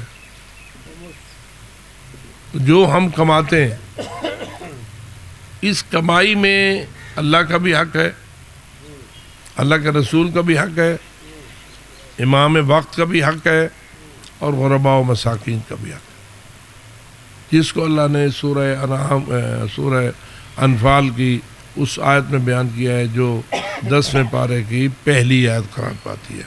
وَعَلَمُوا أَنَّمَا غَنِمْتُمْ، جان لو کہ جو کچھ تمہیں ملے اور جو کچھ تم کماؤ یا جو تمہیں فائدہ حاصل ہو وہ سارا تمہارا نہیں، اس میں سے 5واں حصہ للہ ہے، وَلِلرَّسُولِ وَلِذِي الْقُرْبَى وَالْيَتَامَى وَالْمَسَاكِينِ وَابْنِ السَّبِيلِ، ان کا حق ہے تمہاری کمائی کا 5واں حصہ۔ ٹھیک ہے، اب اس پہ معصومین نے اس کی وضاحت کرتے ہوئے فرمایا پوری کمائی کا 5واں حصہ نہیں۔ مثلا تمہاری تنخواہ ہے 1 لاکھ روپے سال ماہانہ، فرض کیجئے 1 لاکھ روپے ایک شخص کی تنخواہ ہے، 12 مہینے میں وہ کتنا کمائے گا؟ 12 لاکھ۔ کیا 12 ہی لاکھ کا خمس واجب ہے اس پر؟ نہیں۔ کیا ہے حکم؟ یہ ہے کہ جتنا تم کماؤ اس میں سے جتنا تمہارے لیے حلال ہے خرچ کرو، ان پہ بھی خرچ کرو جن کو دینا تم پر واجب ہے، ان کو بھی خرچ کرو جن پر خرچ کرنا تمہارے لیے مستحب ہے، اس پہ بھی خرچ کرو جو خرچ تمہارے لیے مباح ہے، وہ بھی بے شک خرچ کر لو جو اگرچہ مکروہ ہے، پھر بھی کر لو، نہ کرنا خرچہ اچھا تھا کر لو، کچھ تو بچاؤ گے۔ اور اگر کچھ اس پورے 12 لاکھ میں سے ماں باپ کو دینے کے بعد، بھائیوں بہنوں بیٹوں اولاد کو دینے کے بعد، غریبوں مسکینوں کو دینے کے بعد پھر بھی اگر کچھ بچ جائے تو اس کا 5واں حصہ دو۔ ہاں، یعنی 12 لاکھ میں تم نے 10 لاکھ خرچ کر لیا، آزادی ہے تمہیں، 10 لاکھ شادیوں پہ، غمیوں پہ، اور یہ جتنے بھی تمہارے جائز اخراجات ہیں ان پہ کرو، واجب کو بھی کرو، مستحب کو بھی کرو، حتیٰ کہ مکروہ کو بھی کرو، مباح کو بھی کرو، 4 احکام جو ہیں ان پر تم بے شک خرچ کرو۔ پھر اگر کچھ بچ جائے، اگر کچھ بچ جائے، جیسا کہ اللہ نے فطرت میں رکھ دیا ہے کہ بندہ کچھ نہ کچھ اپنے جیب میں رکھتا ہے نا، تو اگر کچھ بچ جائے تو جتنا تم بچا لو سال کے بعد اس میں سے تم یہ جو وَعْلَمُوا أَنَّمَا غَنِمْتُمْ والی آیت ہے اس کے مطابق اپنا خمس ادا کر دو۔ خمس ادا کر دو یعنی کیا کرو؟ 5واں حصہ ادا کرو، جو بچے اس کا کتنا کرو؟ 5واں، 4 حصے باقی کدھر جائیں گے؟ وہ پھر تمہارے پاس ہے۔ جیسے میں نے مثال دی کہ 12 لاکھ میں سے آپ نے 10 لاکھ اپنے اخراجات پورے کر لیے، یہ بھی مثال بنا رہا ہوں، کتنا بچا؟ 2 لاکھ بچا، اس 2 میں سے 5واں حصہ دو، 4 حصے پھر بھی اپنے پاس رکھو، 5واں کتنا بنے گا؟ 40,000، 40,000 دو، باقی کتنا بچے گا؟ 1,60,000۔ اب بتاؤ 12 لاکھ میں سے آپ نے اپنے لیے کتنا خرچ کیا؟ 10 لاکھ وہ خرچ کیا، ٹھیک ہے، 11,60,000 خرچ کرنے کے بعد بھی ابھی آپ کا رب آپ سے اگر 40,000 مانگ رہا ہے، اور مانگ بھی رہا ہے تمہارے ہی فائدے کے لیے، کیوں جو اللہ کے نام پر دو گے وہ پھر تمہارے اللہ کے دین پر خرچ ہوگا، جو رسول کے نام پر دو گے وہ بھی تمہارے دین پر خرچ ہوگا، جو امام کے نام پر دو گے، امام اپنی جیب میں ڈال تو نہیں چلے جائیں گے، وہ بھی تمہارے دین پر خرچ ہوگا، جو غریب مسکین کو دو گے وہ بھی تمہارے ہی ہے، ہو سکتا ہے تمہارے چچا کا بیٹا غریب ہو سکتا ہے تمہارا بھانجا کوئی غریب ہو سکتا ہے تمہارا اور کوئی عزیز غریب ہو، اس کو دو دے وہ غرض ہے کہ پھر بھی موڑ پھر کے کسی نہ کسی طریقے سے تمہاری ہی جیب میں آ جائے گا، لیکن تمہارے لیے جنت بھی بن جائے گی اور آخرت بھی بن جائے گی، اور تم نے ماشاءاللہ کھا بھی بہت ہی لیا ہے، والی حالی خمس بھارا ہے۔ مطلب یہ ہے کہ انسان تھوڑا سا توجہ کرے تو اتنا بھاری نہیں ہے، دل صاف ہونا چاہیے، نیت صاف ہونی چاہیے، بلکہ بندہ کہے جتنا آخرت کے لیے اللہ لے لینا چاہتا ہے مجھ سے لے لے، بقیہ مجھے دے، یہ نیت بہتر ہے یا نہیں؟ حالی میری یہی ہوئے وہی میں ہوئے۔ اور یاد رکھو امیر المومنین فرماتے ہیں حب الدنیا رأس کل خطیہ، دنیا سے اتنی محبت مت لگاؤ کہ حرام تک چلے جاؤ، اور جب تم حرام تک چلے جاؤ گے تو پھر یہ حدیث آ جائے گی کہ الدنیا جیف و کلابها کلاب، دنیا ایک مردار گوشت ہے جس کو کھانے والے کتے ہیں۔ یہ تیرے امام کا اپنا فرمان ہے، جس کے نام کا نعرہ لگاتے ہو، نعرہ حیدری، توجہ ہو رہی ہے؟ تو اس لیے ہم آپ سے اپیل کرتے ہیں، اپنے سے بھی عرض گزار ہیں کہ دنیا ہے اس لیے، الدنیا للآخرہ، ہمیں اللہ نے دنیا کیوں دی ہے؟ آخرت کے لیے۔ الدنیا مزرعۃ الآخرہ، دنیا آخرت کی کھیتی ہے، یعنی تم دنیا میں جو کرو گے وہ تمہاری آخرت کا ایک بیج ہے، جو تمہاری آخرت کی زمین میں کاشت ہو گیا ہے، اس کا پھل تمہیں آخرت میں ملے گا، اور اللہ جو آخرت میں پھل دے گا وہ تھوڑا سا ہوگا، بہت سارا ہوگا۔ دنیا میں زمین اتنا پھل نہیں دیتی جتنا آخرت کی زمین آپ کو پھل دے گی۔ اور ادھر اللہ نے فرمایا کہ الذین ينفقون فی سبیل اللہ کمثل حبۃ انبتت سبع سنابل فی کل سنبلۃ مئۃ حبۃ، جو میری راہ میں خرچ کرتے ہیں وہ ایسے ہی ہے جیسے انہوں نے ایک دانہ زمین میں کاشت کیا ہو، اس دانے میں پودا اگا ہو، پودے کو 7 سٹیاں لگی ہوں، ہر سٹی میں 100 دانے لگے ہوں، یعنی ایک دانہ کتنے دانے دے گیا؟ 700 دانے دے گا۔ اللہ فرماتا ہے یہ 700 تو میں دنیا میں دینے کے لیے تیار ہوں، آخرت تو اس سے بہت زیادہ ہے، تم ایک دانہ کاشت تو کرو۔ اور یاد رکھو کہ یہ دنیا آخرت کی کھیتی ہے، جتنا کاشت کرو گے اتنا آخرت میں پھل پاؤ گا۔ مصیبت فقط یہی ہے کہ ہمیں کچھ ایسے مقررین سے پالا پڑ گیا جو خود دنیا پرست ہیں، جن کی دنیا پرستی انہیں اس چیز کی ہدایت کرنے سے روکتی ہے، اور کوشش کرتے ہیں کہ لوگوں کو کہیں مار نعرہ تے جنت تیری ہے، اور یہ آیا دھوکہ ہے یا نہیں؟ بے شک نعرہ جنت کا باعث ہے، لیکن واجب واجب ہے، حرام حرام ہے، مستحب مستحب ہے، مکروہ مکروہ ہے، مباح مباح ہے، احکام شریعت ہیں۔ امام صلی اللہ علیہ السلام نے شریعت بچانے کے لیے ہی تو ساری قربانی دی، اور یزید کس کا دشمن تھا؟ شریعت محمدی کا دشمن تھا، وہ نہیں چاہتا تھا کہ اللہ کے رسول کا دین نافذ ہو۔ تو اس لیے آپ اور ہم حسینی ہیں، انشاءاللہ ہم حسینیت کے متوالے ہیں، اور حسینیت پر عمل کرنا ہمارا فریضہ بھی ہے اور ہماری محبت بھی ہے۔ خداوند تعالی ہمیں حسینیت پر عمل کرتے ہوئے، یزیدیت سے بچتے ہوئے آخرت تک پہنچائے، اور ہماری شفاعت محمد و آل محمد فرمائیں۔ بی بی طاہرہ کی شفاعت کے حصول کے لیے باواز بلند صلوات۔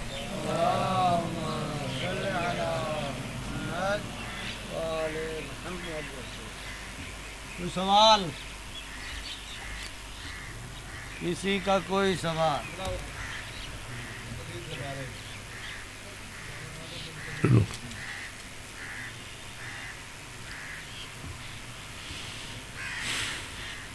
نماز باجماعت کے احکامات بتا دیں. سوال نماز باجماعت کے لیے جو اہم ترین مسئلہ ہے وہ تو یہ ہے کہ آپ پیش نماز کی اقتدا کی نیت کریں. یعنی آپ اس نیت سے نماز پڑھیں کہ جس پیش نماز کے پیچھے میں نماز پڑھ رہی ہوں اس کے پیچھے پڑھ رہی ہوں. یعنی آپ خود کیا پڑھیں یا کیا نہ پڑھیں. سورہ فاتحہ کی پڑھنے کی آپ کو اجازت نہیں ہے. ہاں اگر پیش نماز آہستہ پڑھ رہا ہے تو آپ پیچھے سے سبحان اللہ بھی پڑھ سکتی ہیں اور سورہ فاتحہ بھی اگر پڑھنا چاہیں تو پڑھ سکتی ہیں. لیکن جو پیش نماز بلند آواز سے نماز پڑھتا ہے اس میں آپ نے فقط سننا ہے. سورہ فاتحہ کو بھی سننا ہے اور دوسری سورت کو بھی سننا ہے. 2 صورتیں ہی ہیں, 2 ہی رکعتیں, 2 صورتیں یعنی 4 صورتیں اس میں پڑھی جاتی ہیں. تو ایک تو یہ ہے جماعت کا حکم. دوسرا ہے پیش نماز کے پیچھے پیچھے رہنا اور پیچھے پیچھے پڑھنا. پڑھائی میں بھی آپ کو پیچھے پیچھے ہونا چاہیے اور اٹھنے بیٹھنے جھکنے وغیرہ میں بھی آپ کو پیچھے پیچھے ہونا چاہیے.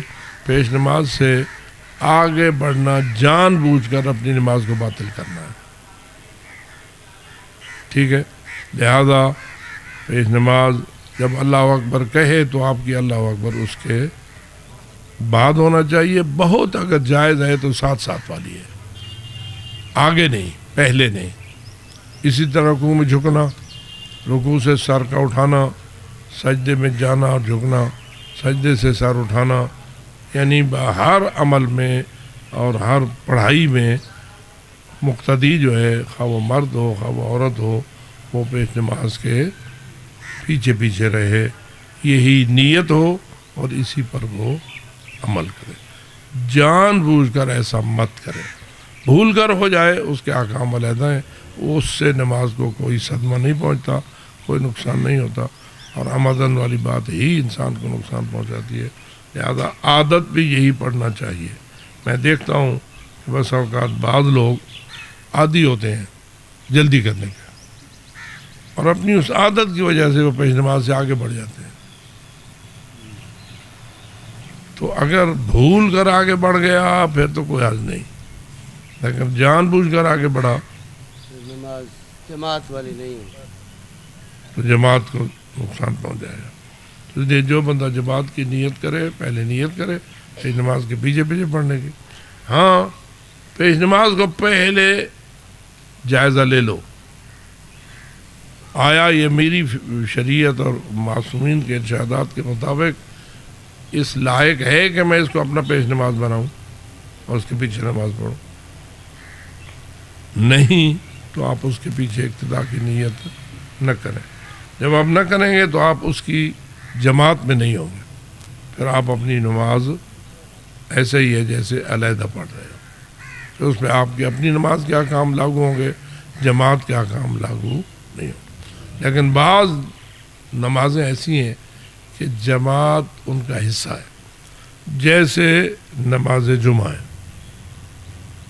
نماز جمعہ میں بھی بغیر اقتدا کے فرادہ کی نیت سے کوئی شخص نماز جمعہ پڑھ سکتا ہے, وہ نماز جمعہ نہیں بنتی. اور وہ ایسی نماز جو جمعہ نہیں بنتی اور کسی نے پڑھ لی تو کیا اس کی وہ ظہر کی جگہ کافی ہو جائے گی؟ نہیں, کیونکہ جمعہ جو ہے وہ ظہر کے متبادل ہے. سو جمعہ صحیح ہوگا تو ظہر ہوگا ہی, سمجھو آپ کو ظہر دوبارہ پڑھنے کی ضرورت نہیں ہے. پڑھیں گے تو احتیاط ہوگی.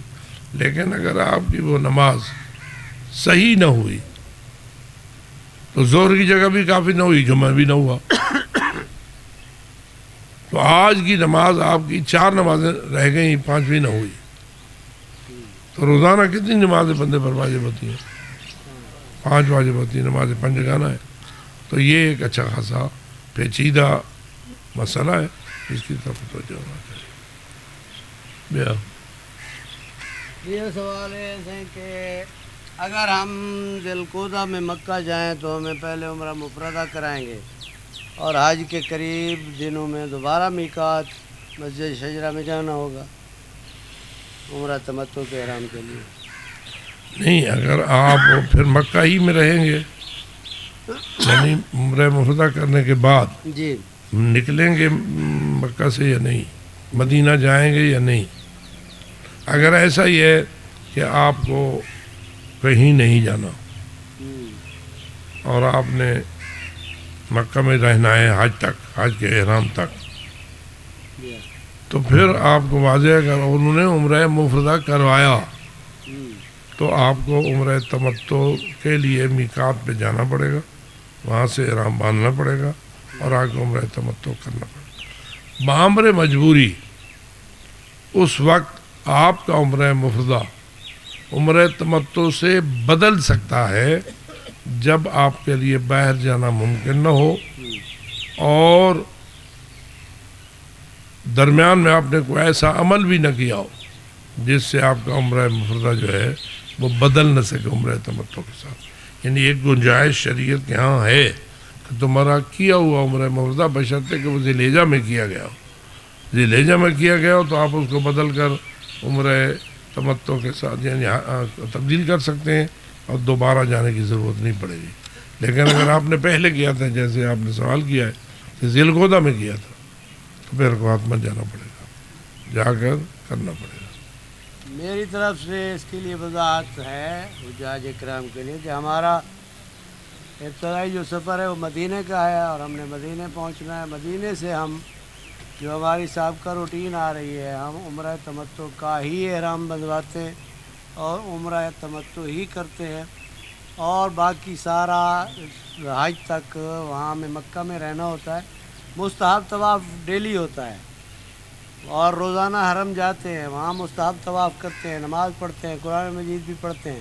مکہ نہیں چھوڑنا ہوتا اور وہیں قیام کے دوران پھر جب حج ہو جاتا ہے اس کے بعد آپ اپنا عمرہ مفردہ کر سکتے ہیں. وہ بھی اپنا ہوتا ہے کیونکہ یہ پہلا عمرہ آپ ذی القعدہ میں کریں گے، دوسرا ذی الحجہ ہو جائے گا، وہ آپ کا اپنا ہوگا. اگر ایک ہی مہینہ ہو تو پھر عمرہ تمتع اور عمرہ مفردہ میں بھی مسئلہ ہوتا ہے. علماء یہی فرماتے ہیں کہ ایک ہی مہینے میں دو عمرے نہیں ہو سکتے. یہ سوال ہے، انشاءاللہ آپ عمرہ تمتع ہی کریں گے، پریشان ہونے کی ضرورت نہیں ہے. دوسرا سوال ہے قبلہ السلام علیکم. علامہ صاحب، میری والدہ صاحبہ کا کہنا ہے کہ جب وہ حج پر گئی تھیں تو طواف النساء جلدی میں کیا اور یہ بھی یاد نہیں کہ طواف النساء کی نماز پڑھی یا نہیں کہ دیر ہو رہی تھی. کیا میں بیٹی ان کی نیابت میں قضا دے سکتی ہوں؟ پہلی بات تو یہ ہے کہ یہ بات بھی ایسی ہے جو یاد نہ ہو، یاد ہونا چاہیے، کیونکہ یہ اسی لیے تو بار بار آپ کو تاکید کی جاتی ہے کہ اپنے معاملات کو تھوڑا توجہ کے ساتھ سامنے رکھو. طواف النساء جیسی چیز کو یاد نہ کرنا، بھولنا نہیں چاہیے. بھولنا نہیں چاہیے. اچھا، اگر فرض کیجیے ہم فرض کر لیتے ہیں کہ آپ نے نماز طواف النساء نہیں پڑھی تو آپ کا طواف النساء مکمل نہیں ہوا، کیونکہ فقط طواف سے تو مکمل نہیں ہوتا نا کام جب تک اس کی نماز نہ پڑھی جائے. طواف النساء مکمل نہ ہوا. اب آپ کا فریضہ کیا ہے؟ پہلے تو آپ اگر خود مکہ جائیں تو پہلے 2 رکعت نماز کی قضا ادا کریں طواف کے پچھلے طواف کی، اور اب دوبارہ طواف النساء انجام دیں، ٹھیک ہے، تاکہ آپ کا معاملہ جو ہے وہ صحیح ہو جائے. پھر بھی نماز پڑھیں. جی، وہ تو یہی تو میں بار بار پھر دوہراؤں گا، کوئی ایسا طواف جو بغیر نماز کے اسے طواف نہ سمجھو. ذہن میں ایک گرہ باندھ لو نا، 7 چکر خانہ کعبہ کے ہی کافی نہیں ہے جب تک 7 چکر کے ساتھ 2 رکعت نماز مقام ابراہیم پہ نہ پڑھی جائے. یہ ذہن میں گرہ ڈال لو نا، تاکہ آپ کی کوئی ایسی صورت نہ بنے کہ چکر لگیں اور نماز رہ جائے. بھول جاؤ یا کوئی اور ایسی وجہ بن جائے تو علیحدہ بات ہے، کم از کم اپنے طور پر تو انسان کو معلوم ہونا چاہیے. اب جو سوال آپ نے کھڑا کیا ہے اس میں یہ ہے کہ اگر آپ کو یاد نہیں اور آپ احتمال یہ دیتے ہیں، ویسے تو ایسی صورتحال میں عموماً حکم یہ ہوتا ہے کہ آپ یہ سمجھیں کہ میں نے نماز پڑھی تھی. لیکن یہ اسی صورت میں ہوتا ہے نا جب ذہن ایسا بن گیا ہو میں بھی بغیر نماز کے اپنے طواف کو مکمل سمجھنے والی نہیں ہوں، پھر تو ٹھیک ہے. لیکن اگر عادت ہی ایسی ہے، کبھی نماز پڑھی کبھی نہ پڑھی، طواف کے ساتھ کبھی پڑھ لی کبھی نہ پڑھ لی، پھر تو مسئلہ ہو جاتا ہے. پھر اس صورت میں یہ ہوتا ہے کہ آپ کی نماز بھی رہ چکی ہے اور آپ کا طواف بھی کافی نہیں ہوا. اب اس نقص کو دور کرنے کا طریقہ یہی ہے کہ 2 رکعت نماز بھی آپ کی ہو اور دوبارہ پورا طواف بمائے نماز کے بھی ہو. اگر خود نہیں کر سکتے، نہیں مکے جا سکتے، یا اور ایسی مجبوری پیش ہو گئی ہے کہ آپ وہاں جا کے خود نہیں کر سکتے، تو نائب کو بھیجو، کسی کو نیابت دو.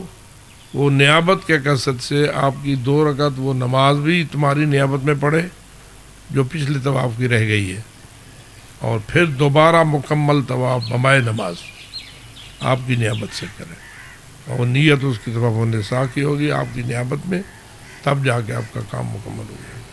یعنی اس خاتون کا مسئلہ اس طرح حل ہو سکتا ہے کہ وہ اپنی ماں کی طرف سے پہلے جا کر 2 رکعت نماز پڑھے گی، پھر اس کی طرف سے طواف کرے گی. یعنی یہ مسئلہ ماں کا ہے؟ جی ماں کا مسئلہ ہے. اب وہ خود جا رہی ہیں، ان کی بیٹی، تو وہ یہ چاہ رہی ہیں کہ میری امی نے یہ کہا تھا. جب اپنے ان ابتدائی مناسک سے فارغ ہو جائیں، کیونکہ خود تو اپنا عمرہ مکمل کرنے کے بعد عمرہ تو کریں گے نا، جب اپنے مناسک سے فارغ ہو جائیں تو پھر ان کے لیے یہی صورتحال بہتر ہے کہ ایک نیابت میں نماز پڑھیں، یعنی طواف النساء کی نماز پڑھتی ہوں اپنی اس ماں محترمہ کی نیابت میں، قربتاً یا واجب قربتاً اللہ، اور اس کے بعد دوبارہ ایک پورا طواف بمائے نماز. یہ حج کا طواف النساء ہے یا عمرہ کا ہے، یہ بھی پوچھ لیجئے گا.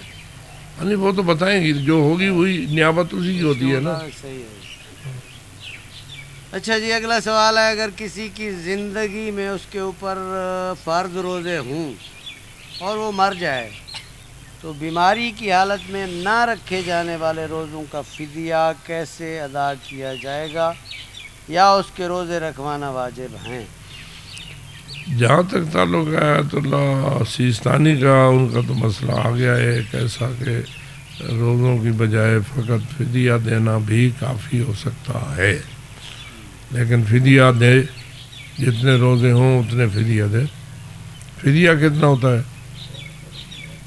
تو تقریباً کم و بیش 1 کلو آٹا فی روزہ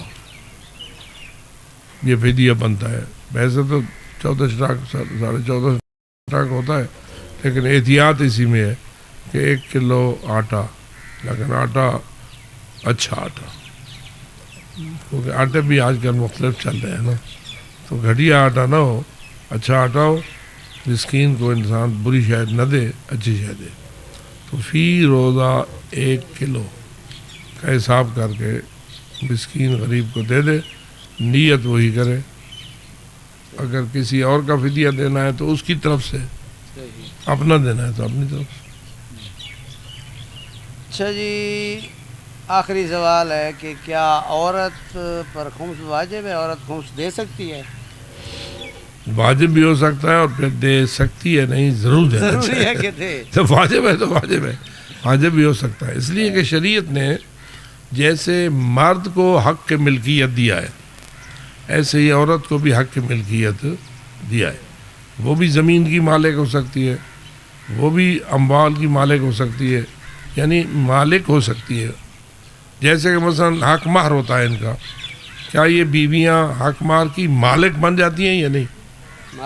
مالک بن جاتی ہیں. اب وہ حق مہر زمین بھی ہو سکتی ہے، مکان بھی ہو سکتا ہے، زیور بھی ہو سکتا ہے، پیسہ بھی ہو سکتا ہے، 5 روپے ہو سکتے ہیں، 5 کروڑ بھی ہو سکتے ہیں، تو وہ مالک ہو جاتی ہیں.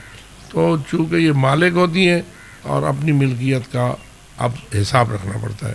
اس ملکیت کا خمس آقا میں خمس کے میں جب جائیں گے تو پھر پوچھا جائے گا کہ آپ کیسی مالک ہوئی، بچت ہوئی نہ ہوئی، کہاں سے آیا یہ مال، اور اس کے مطابق آپ کو حکم بتایا جائے گا کہ آپ کا حکم یہ بنتا ہے. ایسے ہی مثلا جو خواتین تنخواہ لیتی ہیں، ملازمت کرتی ہیں، سرکاری یا غیر سرکاری، ورکنگ لیڈیز، ہاں، وہ بھی تو آخر اپنے تنخواہ کی مالک ہو جاتی ہیں. بالکل.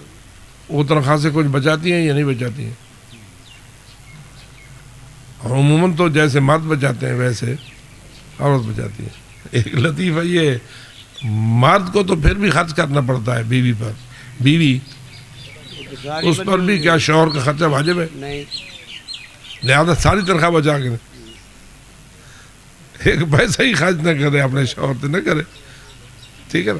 تو بچت تو اس کی بھی ہو سکتی ہے, جب بچ سکتی ہے تو پھر خمس واجب ہو جائے گا.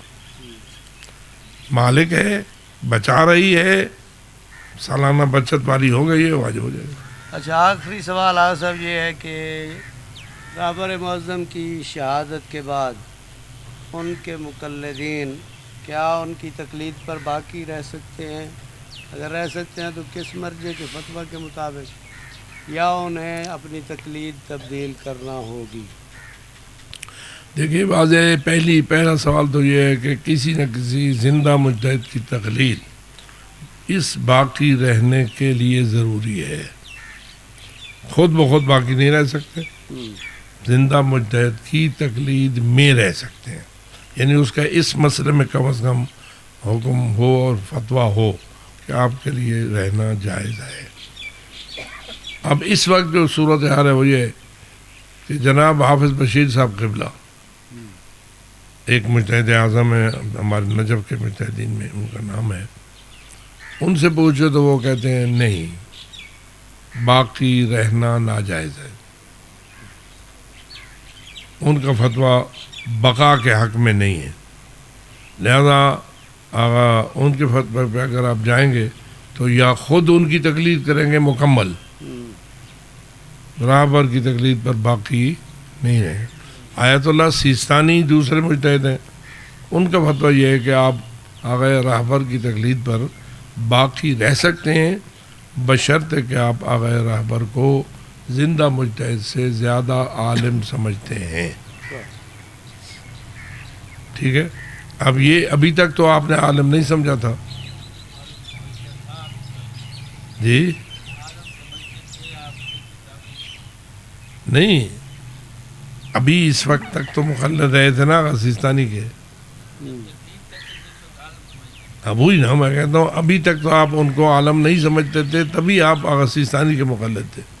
اب سوال یہ پیدا ہوتا ہے کہ اگر آپ یہ سمجھتے ہیں کہ آغا سیستانی سے حافظ صاحب قبلہ یا کوئی اور مجتہد عالم ہے, آپ کو کوئی گواہی مل گئی ہے, کوئی ایسی صورت حال, آپ تھوڑی سی تحقیق تو آپ کو کرنا پڑے گی نا, تھوڑا جائزہ لینا پڑے گا. ان علماء سے آپ پوچھیں گے جن علماء کے ساتھ آپ کا رابطہ ہے, جن پہ آپ اعتماد کرتے ہیں علمی طور پر کن کا مقام زیادہ ہے. بہرحال بقا پر تقلید میت کے ساتھ مسئلہ حل ہو سکتا ہے, اور جب تک آپ نے بقا کا راستہ اختیار نہیں کیا تو آپ احتیاط پر عمل کریں.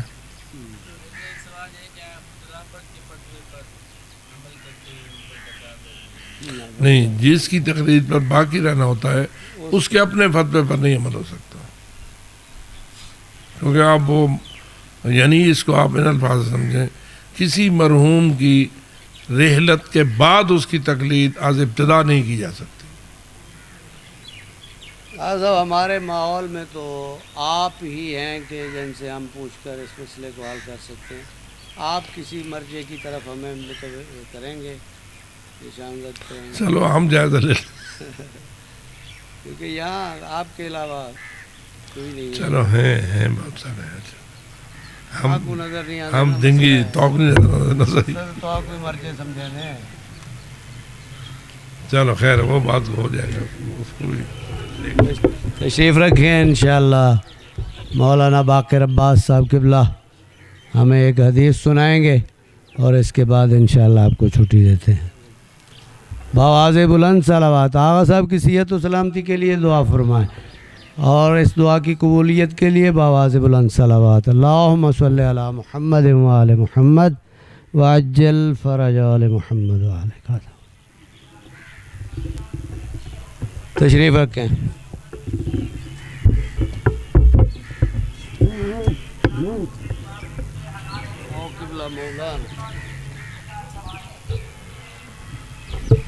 اعوذ باللہ من الشیطان الرجیم. بسم اللہ الرحمن الرحیم. رب اشرح لی صدری ویسر لی امری واحلل عقدۃ